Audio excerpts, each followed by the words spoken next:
Status तो समझते हो ना, ये सारे नौजवान मोबाइल हाथ में रहता है ना आपके, व्हाट्सएप पे स्टेटस लगाते हो ना सारे, बोलो रोजाना जहां भी गए फोटो लिया स्टेटस लगा दिया, जहां भी गए स्टेटस स्टेटस। स्टेटस का मतलब क्या होता है जानते हो? स्टेटस का मतलब क्या होता है? ताजदार मदीना के गुलामों किसी भी डिक्शनरी को उठाकर देख लो, पता लग जाएगा स्टेटस कहते हैं औकात को। स्टेटस का माना होता है हैसियत, औकात। तो जब तुम स्टेटस लगाते हो तो पता ये लगा कि आप अपनी औकात बताते हो, अपनी हैसियत दुनिया को बताते हो। अब जो स्टेटस लगाओ तो ये सोच के स्टेटस लगाना कि मेरा स्टेटस मेरी औकात बताएगा। अगर नाचने वाले स्टेटस लगाए तो पता लग जाएगा औकात फकत इतनी है जितना एक बाजा बजाने वाला नाचा करता है, एक रात को नाचने वाला चंद पैसों की खातिर, बस यही औकात है।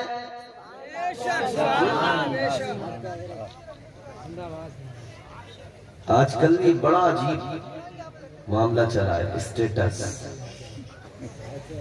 जिसे देखो स्टेटस, जिसे देखो स्टेटस, मगर स्टेटस लगाने से पहले सोचना, अगर तुमने अपने स्टेटस पर गंदी तस्वीरें लगाई तो दुनिया जो भी तुम्हारा स्टेटस देखेगी उससे पता लग रहा है कि इसकी औकात ये है, इसकी हैसियत ये है।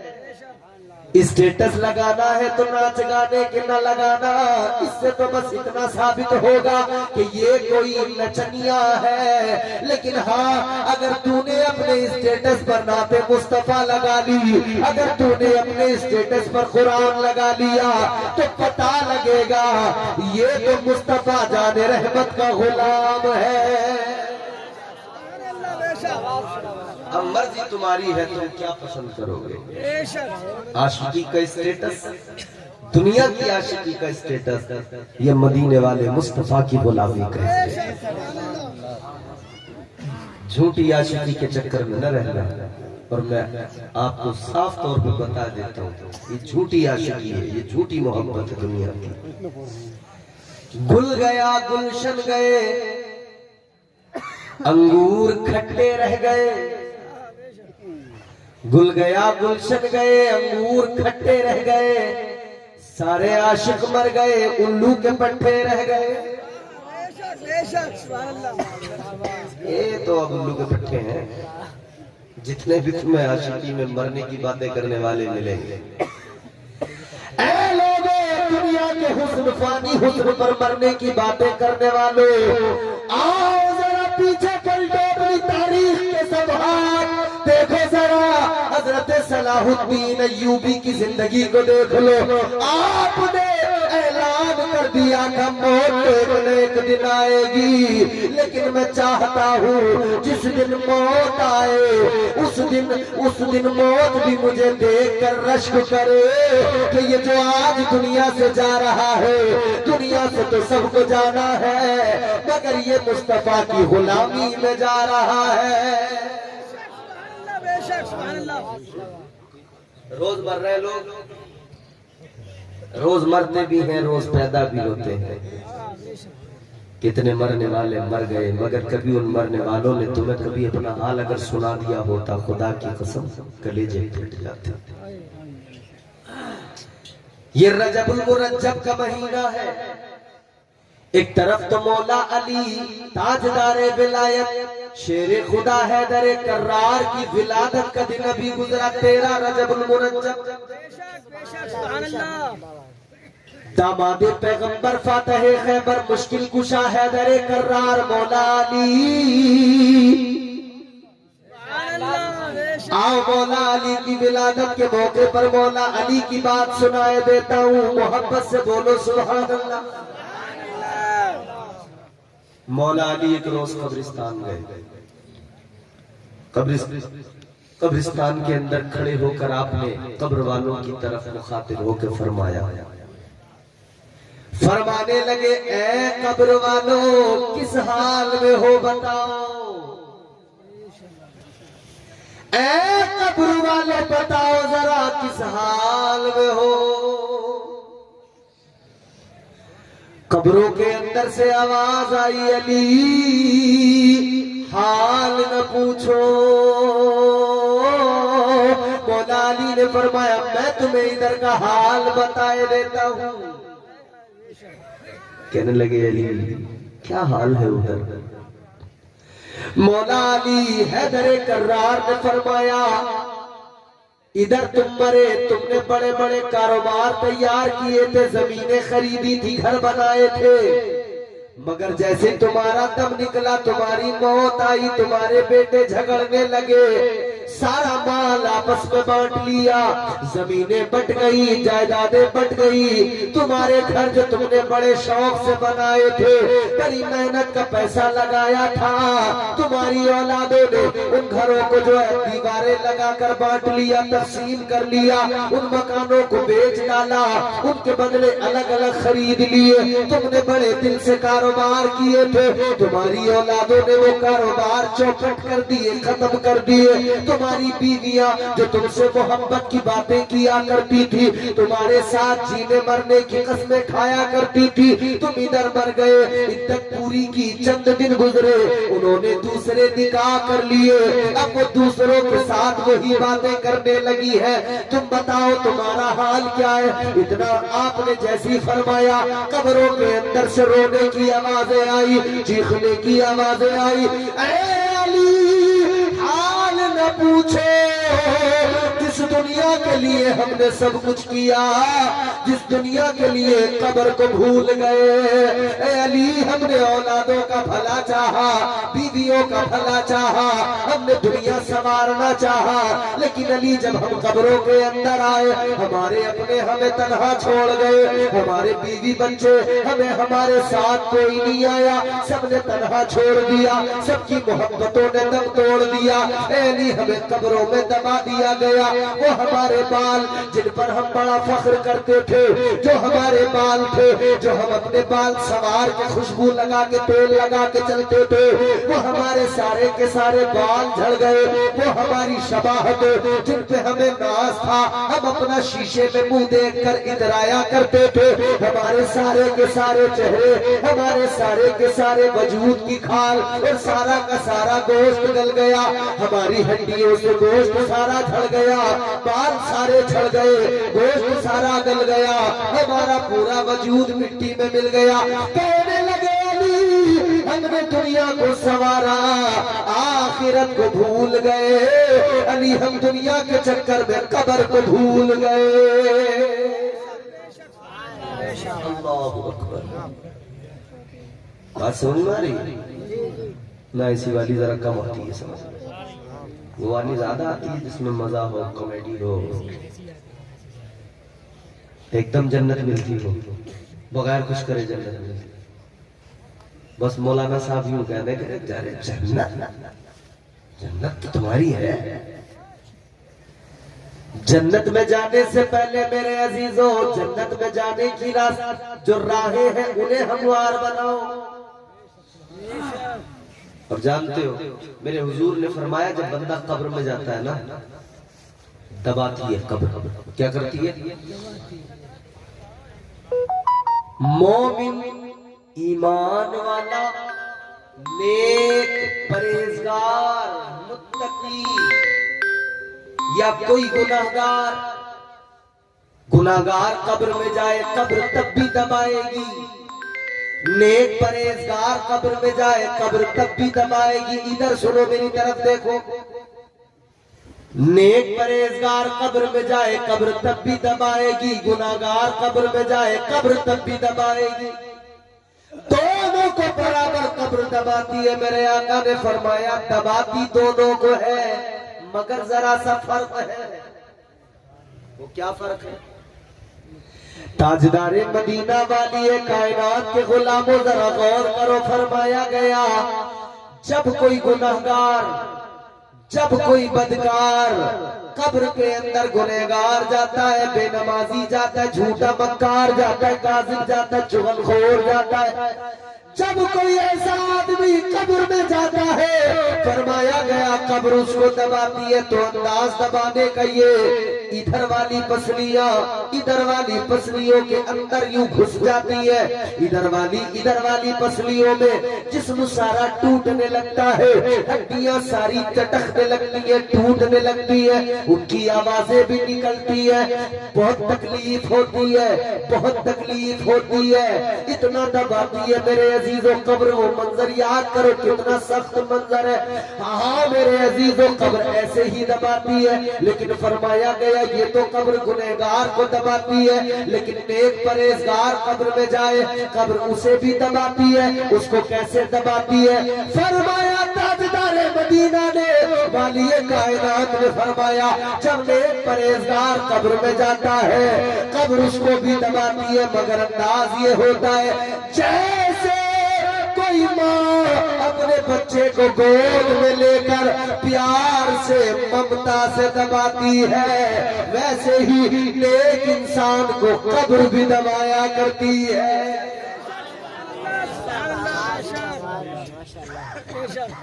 नेक अमल करके जाओगे तो कब्र दबाएगी, मगर ऐसे जैसे माँ ममता के साथ सीने से लगा के दबाती है। दुनियादार बन गए हम, दुनियादारी के चक्कर में सब कुछ भूल गए। गौर करो, मैंने हजरत ईसा अलैहिस्सलाम का जिक्र किया।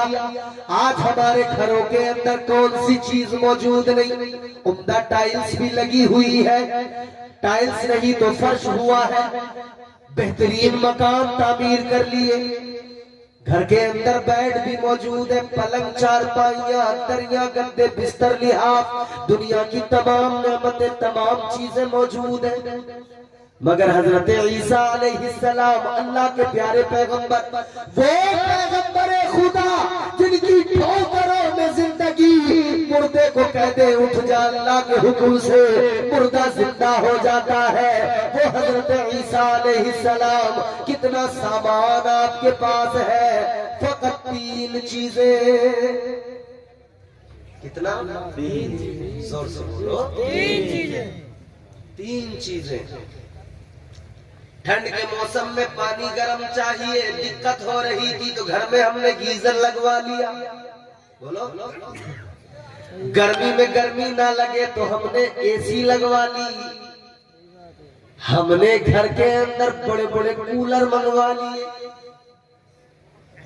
पानी गिलास में पीना था तो शीशे के बड़े बड़े उम्दा गिलास मंगाए हैं। मिट्टी के गिलास में भी पी सकते थे, मिट्टी के प्याले में भी पी सकते थे। सबकी बात कर रहा हूँ, दुनिया का यही माहौल है। मैं ये नहीं कहता कि मैं मिट्टी के गिलास में पानी पी रहा हूँ या मैं बहुत बड़ा कोई मुक्त हूँ। मैं और आप हम सब बराबर हैं, हमें खुद को बदलना है। हजरत ईसा अलैहिस्सलाम पैगंबरे खुदा, क्या है हजरत ईसा के पास में? फकत 3 चीजें। क्या है 3 चीजें? एक प्याला जिससे पानी पीते हैं, एक कंघा जिससे अपनी दाढ़ी को संवारते हैं, एक कंघी, एक ईंट है जब सोते हैं तो सर के नीचे रख लेते हैं, तकिया बना लेते हैं। ये 3 चीजें। चौथी कोई चीज नहीं, कोई चीज नहीं चौथी। मगर सुनो, अब मैं आपको जो बात सुनाने लगा हूं बड़ी लतीफ बात है, तवज्जो करो। 3 चीजें हजरत ईसा अलैहिस्सलाम के पास, एक प्याला, एक ईंट, एक कंघी। एक रोज कहीं जा रहे हैं, रास्ते में आपने एक इंसान को देखा, उसने यूं अपने हाथों का यूं चुल्लू बनाया और पानी अपने लबों को लगाकर चुल्लू से पीने लगा। हजरत ईसा अलैहिस्सलाम ने देखा, आपने देखा अपने हाथों को लबों से लगा के पानी पी रहा है, अपने हाथों का चुल्लू बना के पानी पी रहा है। हजरत ईसा अलैहिस्सलाम फरमाते हैं ये काम पानी पीने का तो हाथों से भी हो सकता है, लिहाजा प्याले की कोई जरूरत नहीं है। हजरत ईसा ने प्याला उठाया, अल्लाह की राह में खैरात कर दिया। आपने देखा आगे बढ़े, एक इंसान सो रहा है रास्ते के अंदर, और अंदाज क्या है सोने का, अपना हाथ सर के नीचे रखा, उसका तकिया बनाया, हाथ का तकिया बनाकर सोते हैं ना, वो सो रहा है हाथ का तकिया बनाकर। हजरत ईसा अलैहिस्सलाम ने देखा, फरमाने लगे तकिए का काम तो हाथ से भी हो सकता है, ईंट की जरूरत क्या है। ईंट को उठाया, अल्लाह की राह में खैरात कर दिया। पैगंबर खुदा का एक कंघी बाकी रह गई, एक आदमी को देखा वो उंगलियों से दाढ़ी में कंघी कर रहा है।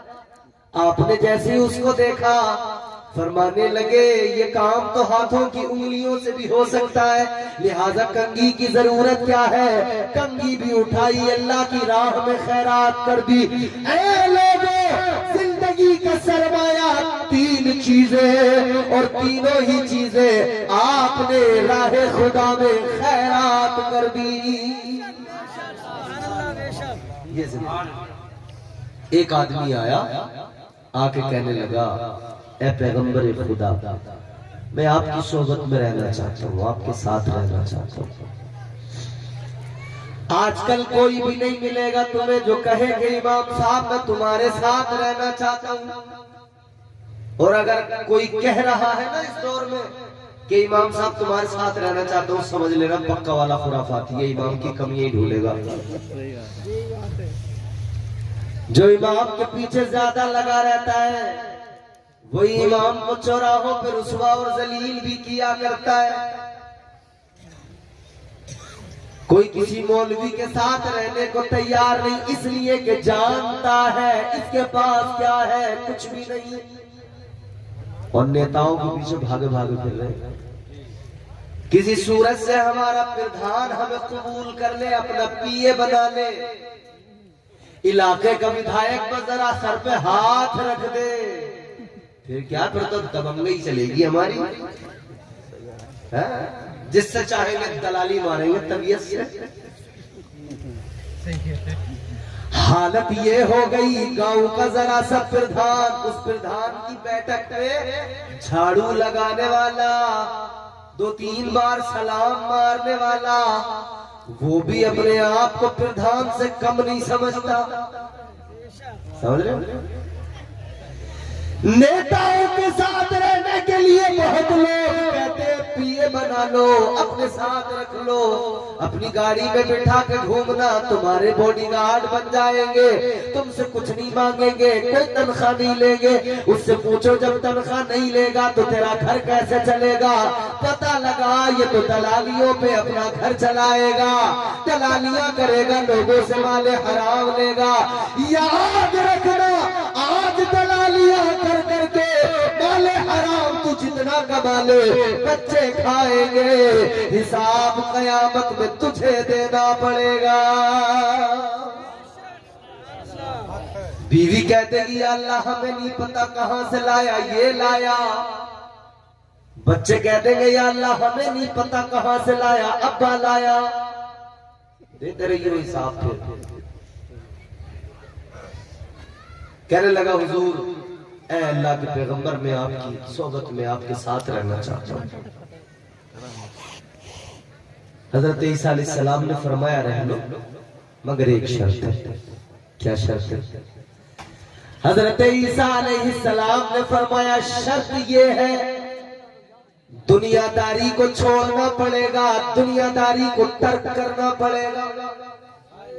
सारे झमेले जो भी है ना दुनियादारी के, बात यहीं से शुरू होती है, यहीं खत्म होती है। झूठ, गीबत, चुगली, मक्कारी, अय्यारी, दलाली, दुनिया भर की जो भी चीज है वो दुनियादारी के लिए है। यहीं से बात शुरू होती है, यहीं खत्म होती है। कहने लगा आपके साथ रहना है। आपने फरमाया मेरे साथ रह लो, मगर दुनियादारी को बोलो। कुछ लोग कह रहे होंगे मौलाना अब तुम्हें भी स्टेज को छोड़ना पड़ेगा क्योंकि तुम ज्यादा दुनियादारी के पीछे पड़ गए, और थोड़ी देर के बाद में हमारा गांव भी छोड़ना पड़ेगा, और तुमने नहीं छोड़ा तो हम छुड़वा के आएंगे, दूर तक छोड़ के आएंगे। मोबाइल नहीं, माशाअल्लाह अच्छे लोग हैं, अल्लाह सलामत है। हजरत ईसा अलैहिस्सलाम ने फरमाया दुनियादारी को तर्क करना पड़ेगा, दुनियादारी को छोड़ना पड़ेगा। कहने लगा अल्लाह के पैगंबर ठीक है, मैं दुनियादारी को छोड़ दूंगा, दुनियादारी को तर्क कर दूंगा। हजरत ईसा अलैहिस्सलाम ने फरमाया ठीक है फिर मेरे साथ रह लो। अभी हजरत ईसा अलैहिस्सलाम के साथ हो गया। आपने एक जगह एक मकाम पर अपने थैले से रोटियां निकाली, 3 रोटियां। कितनी? 3 रोटियां निकाली। फरमाया एक तेरी, एक मेरी, एक रखी रहने दे, एक मैं खाऊंगा, एक तू खाएगा, एक बाकी है उसको रखा रहने देंगे। एक इसने खाई, एक हजरत ईसा अलैहिस्सलाम ने खाई, एक रखी है। हजरत ईसा अलैहिस्सलाम ने फरमाया मैं भी आता हूँ। जरा सा गए दरिया तक वुजू करने, वापस आकर देखा जो तीसरी रोटी रखी थी गायब। आपने फरमाया भाई वो तीसरी रोटी रखी थी कहाँ गई?